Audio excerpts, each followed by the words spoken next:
अस्सलाम वालेकुम दोस्तों आज की वीडियो जो मैं बना रहा हूँ ये है जुपिटर के ट्रांजिट के ऊपर। जैसा कि आप जानते हैं कि 8 अक्टूबर 2024 से जुपिटर जो है वो रेट्रोग्रेड पोजीशन में चल रहा है, तो ये मुख्तलिफ़ कुंडली में मुख्तलिफ़ इफ़ेक्ट डालेगा। तो फ़र्दन मैं आपको आपकी कुंडली के हिसाब से जो आपका असेंडेंट बनता है उसके मुताबिक आपको इसके असरात बताऊँगा। तो आप मेरे साथ जुड़े रहिए वीडियो के आखिर तक। तो इसमें बहुत काम की बातें मैं आपको बताऊंगा कि जुपिटर जब ट्रांजिट में रेट्रो होता है तो इसका क्या मतलब होता है। तो बहुत से दोस्तों को ये गलतफहमी होती है कि जुपिटर जब ट्रांजिट में होता है तो ये आपके जो मामलात हैं उनको डिले करता है, उनमें रुकावटें पैदा करता है, लेकिन ऐसी बात बिल्कुल नहीं है। जुपिटर जब भी रेट्रो होता है ना, तो ये उन लोगों की कुंडली को, उनके असरात को कई गुना ज़्यादा बढ़ा के पेश करता है। उसका मतलब ये कह सकते हैं ये स्पेशलाइजेशन दिखाता है आपको, और आपके ज़िंदगी के मुख्तलिफ़ शोबों को दिखाता है कि आप किन किन शोबों में तरक्की करने वाले हैं, किन शोबों में आपको अधूरे काम निपटाना होते हैं। तो वैसे तो अगर देखा जाए ये इंडियन एस्ट्रोलॉजी के मुताबिक उनकी थ्योरी ये है कि इंसान को ये जो उसके नामुकम्मल जो पेंडिंग कर्मा होता है उसको ये पूरा करने के लिए इंसान यहाँ पे आता है जिसका प्लैनेट रेट्रो होता है। यानी ये सिर्फ जुपिटर की ही बात नहीं मैं कर रहा, बल्कि कुंडली के जिस प्लैनेट का भी रेट्रो पोजीशन पाई जाए तो उसका मतलब ये समझते हैं कि ये उसका कोई अधूरा कर्मा है। अधूरा कर्मा से मुराद कि जो उसने उसकी पास्ट लाइफ में उसने कुछ काम स्टार्ट किए थे लेकिन वो उसकी डेथ हो गई, उसको पूरा करने के लिए दोबारा उसको जन्म लेना पड़ता है, यानी दुनिया में फिर आना पड़ता है। तो हम अल्हम्दुलिल्लाह मुसलमान हैं, तो इसमें हम ये इस चीज़ पे बिलीव तो नहीं करेंगे, लेकिन आप ये आप पे छोड़ते हैं कि आप लोगों में से कौन लोग इस थ्योरी पे यकीन रखते हैं कि ये आप अधूरा काम आपके जो मतलब के पेंडिंग कर्मा थे क्या वो आप निपटाने के लिए दुनिया में आए हैं। लेकिन हम इस हद तक देख सकते हैं कि जुपिटर जब किसी की कुंडली में अगर तो नेटल कुंडली यानी आपके बर्थ चार्ट में रेट्रो होता है तो उस वक्त इसकी जो हालत है वो तो है अधूरे कर्मा, यानी जो आपके अधूरे काम रह चुके हैं।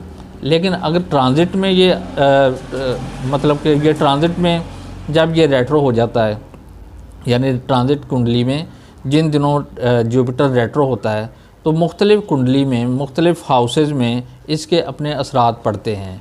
वो कैसे हम देखते हैं, अब मान ले जैसे ये टॉरस कुंडली में जुपिटर आजकल ट्रांजिट में रेट्रो चल रहा है, तो टॉरस कुंडली का मतलब ये है कि जब ये रेट्रो कोई प्लैनेट होता है ना, वो इसका मतलब ये है कि वो पीछे के राशि को यानी पीछे के साइन को देख रहा है। पीछे के साइन को देखने का मतलब ये है, एक आपको एग्जांपल देता हूँ कि दो मियाँ बीवी घर से निकले हैं, कोई काम करने के लिए बाज़ार जा रहे हैं, शॉपिंग करने के लिए जा रहे हैं। वो रास्ते में हैं तो अचानक उसके खावंद को, उसके शौहर को याद आता है कि मैंने घर की जो दरवाज़ा लॉक किया है कि नहीं किया, वो मैं देख के अभी वापस आता हूँ। अब देखने को कहने को तो ये वो वापस मुड़ा है, लेकिन ये उसका एक कर्मा था, उसने एक अधूरा काम पूरा करने के लिए वो वापस मुड़ा है। वो उसकी तवज्जो ज़्यादा से ज़्यादा, यानी कि वो जो बाज़ार की तरफ थी पहले, वो फ़ौरन उसकी तवज्जो पीछे अपने घर की तरफ हो गई। यानी जब वो पहले वो बाज़ार की तरफ सोच रहा था जाने का, लेकिन जाते जाते अचानक उसको याद आया कि पता नहीं मैंने अपने दरवाज़े को लॉक किया भी है कि नहीं।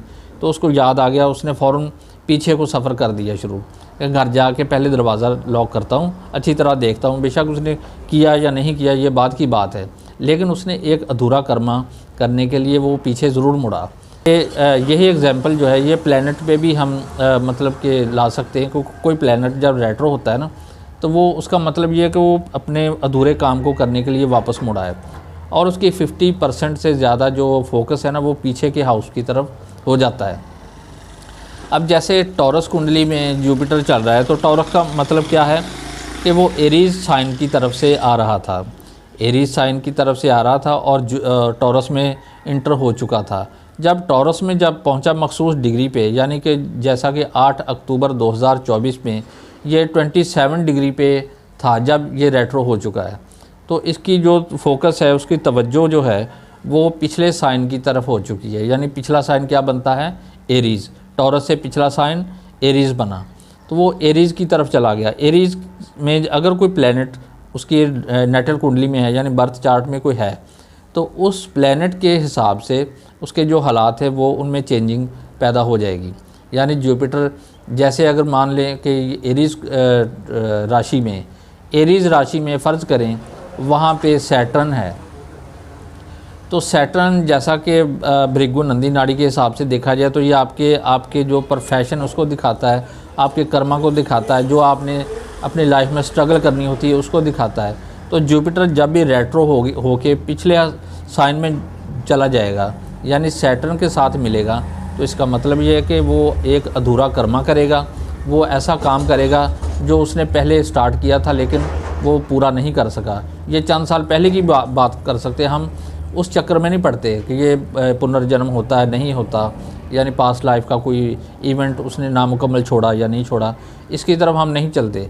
लेकिन हम ये कह सकते हैं कि किसी दौर में आपने अपने कारोबारी लिहाज से कुछ तब्दीलियाँ करना चाही थी, वो तब्दीलियाँ आप ऐन मौके पे नहीं कर सके, तो कोई ऐसे मामलात रुकावट बन गए या आपको कोई इंतज़ार करना पड़ा। अब वो जुपिटर जब पीछे के साइन में चला गया तो वहाँ पे उसको सैटर्न से मिलना पड़ा। तो सैटर्न का जब भी वो सैटर्न के साथ मिला तो उसका मतलब ये हुआ कि उसको वो अधूरे काम जो है अपने प्रोफेशन के लिहाज से कुछ अधूरे जो काम रहते थे उसने वो निपटाने हैं। अब यहाँ पे अगर मार्स प्लैनेट मौजूद है तो मार्स का क्या मतलब है? मार्स आपका फ़िज़िकल बॉडी होता है, मार्स आपकी एनर्जी होती है, मार्स आपका जो गुस्सा है वो उसको दिखाता है, मार्स आपकी जो फ़िज़िकल एक्टिविटी है उसको दिखाता है। तो जुपिटर अगर यहाँ पे मार्स के साथ मिलता है तो इसका मतलब क्या हुआ कि आपको फ़िज़िकल एक्टिविटी करना पड़ेगी, या ये भी कह सकते हैं कि कोई ऐसा बुरा इवेंट भी हो सकता है। ये उस सूरत में अगर मार्स का कोई किसी प्लैनेट के साथ बुरा योग बन रहा है, जैसे मार्स का मून के साथ बुरा योग बन जाए, तो इसका मतलब है कि जुपिटर जैसे ही पीछे को आएगा मार्स के साथ मिलेगा तो मार्स का योग एक्टिव हो गया। और ये मैं आपको भृगु नंदी नाड़ी के असूल की बात बता रहा हूँ कि जब ये मार्स अपने योग को एक्टिव करेगा यानी मून के साथ, तो इसका मतलब ये हुआ कि कुछ नेगेटिव तब्दीलियाँ जो जिस्म में पैदा हो रही हैं, जैसे आपके जिस्म में कोई जो लिक्विड मादे हैं वो उनकी ग्रोथ ज़्यादा हो जाएगी, वो बढ़ना शुरू हो जाएंगे। अगर वो किसी फ़ीमेल की कुंडली है तो उसमें ये कह सकते हैं उनको हार्मोन्स का कोई प्रॉब्लम शुरू होने वाला है, तो ये उसके लिए कोई ख़तरनाक साइन भी बन सकता है। इसके बाद अगर यहाँ पे मतलब कि मार्स की किसी और प्लैनेट के साथ अच्छा योग बन रहा है, जैसे मार्स का वीनस के साथ योग है, तो अगर ये किसी फ़ीमेल कुंडली की बात करें तो ये इसका कह सकते हैं कि किसी के साथ वो रिलेशन बनाएगी, किसी मेल के साथ उसका कोई रिलेशन बन सकता है। तो ये इस तरह का कोई अधूरा इवेंट भी पूरा करने के लिए जुपिटर पीछे आ चुका है। उसके बाद ऐसा भी हो सकता है वहाँ पे मार्स की जगह मरकरी हो, तो मरकरी जो है हमेशा वो एक एग्रीमेंट साइन करवाता है, वो एक बिज़नेस के हवाले से कोई आपको काम करवाता है। तो मरकरी अगर वहाँ पे आ चुका है, जुपिटर मरकरी के साथ आया, तो इसका मतलब क्या हुआ कि आपका कोई अधूरा एग्रीमेंट जो है वो पूरा हो जाएगा। या आप अगर बिज़नेस के हवाले से कोई काम करना चाह रहे थे पिछले दिनों, तो उसमें जुपिटर की जो पॉजिटिविटी है वो उसमें कुछ फ़ायदा हो सकता है।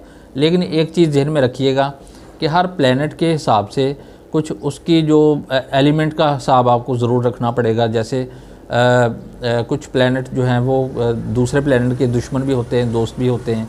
अब यहाँ पे जुपिटर मरकरी को अच्छा नहीं प्लैनेट समझता। हिंदू मिथोलॉजी के मुताबिक जुपिटर जो है वो मरकरी को बुरा ही समझता है। ये उसकी जो बीवी की नाजायज़ औलाद है ये मरकरी, यानी कि मून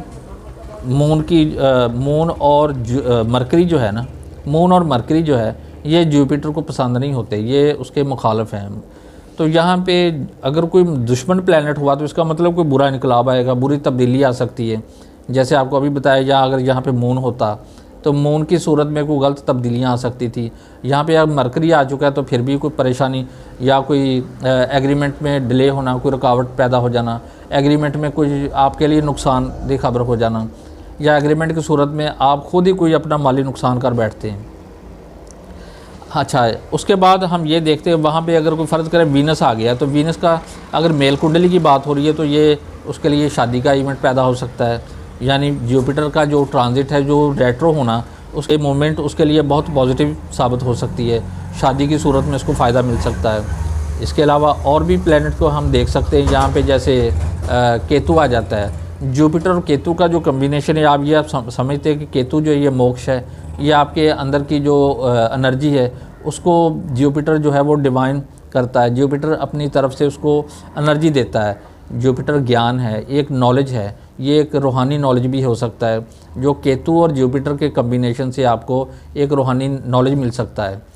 तो अगर यहाँ पे राहु होता है तो ये आपको फॉरेन की तरफ अट्रैक्ट करेगा, फॉरेन से रिलेटेड आपके इनकम में इजाफा हो सकता है। या राहु यहाँ पे और भी चीज़ें दिखाते हैं, आपका सोशल मीडिया की तरफ रुझान हो जाना, सोशल मीडिया से इनकम का होना, या सोशल मीडिया के थ्रू आप किसी अहम नॉलेज को हासिल करते हैं, वो भी इसमें मतवक्को हो सकता है।